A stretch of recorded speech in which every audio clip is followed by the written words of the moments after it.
Hi, Karen. Thank you so much for speaking with me today. My name is Monica. I'm with that hashtag show, and I'm so excited to talk to you today. Thanks for having me, Monica. I'm excited too. So, your character, Dulce, is so much fun, and it's been so great to watch so far.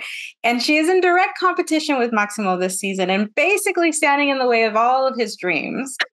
What has it been like to take on this role?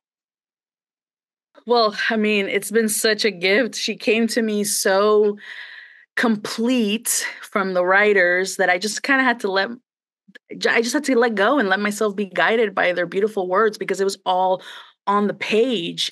And Enrique is such a generous scene partner where it's really fun to mess with him.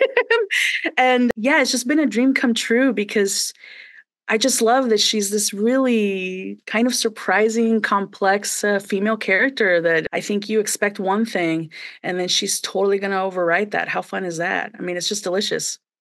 That's definitely the way I've been seeing her is that, you assume she is one type of way. And as every episode, comes out, it's just exciting to see like her character development. Period. What has it been like for you to transport back to the 1980s?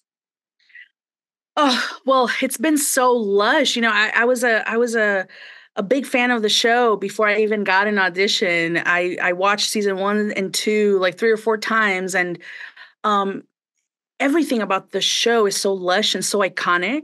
So I think to like transport back and get to wear those iconic, I mean, like my first day, I got to wear the pool girl outfit and I just had to pinch myself. Like I kept forgetting I was in the scene because I was just watching Hector and Memo just talk to each other. I was like, wow, they're so funny. Oh, my line. Like I couldn't believe it. So it makes your job easier. It's so evocative. It's a beautiful, beautiful, vibrant show.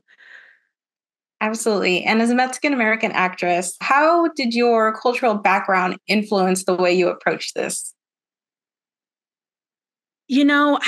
I honestly I don't know if I necessarily thought about it because I just kind of existed and that's what was beautiful that I didn't have to think about it. It was all there and I could just bring my full self.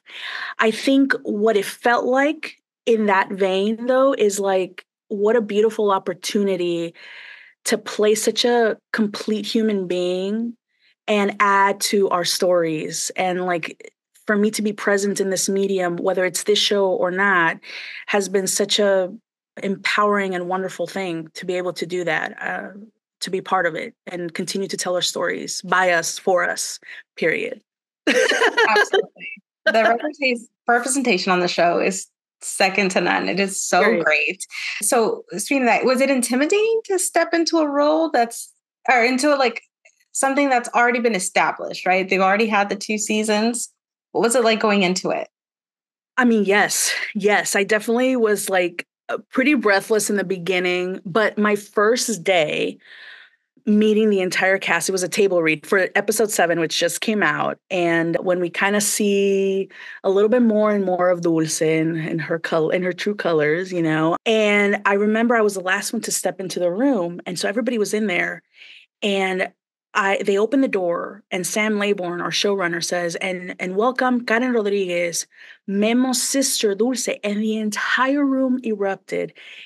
And it was so much love, so much like anticipation. They were so excited because Mem was so iconic and so are his sisters that I both cried from emotion and also like game was on. Like I remember like once it all died down and I sat down, I was like, oh, and now girl, you better bring it.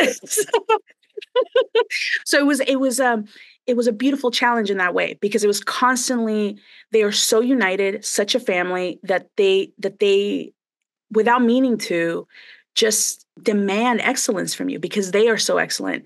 And so it really stretched me as an actor. I just kind of had to go like, look, mom, no hands, and just kind of go for the ride. And it was beautiful.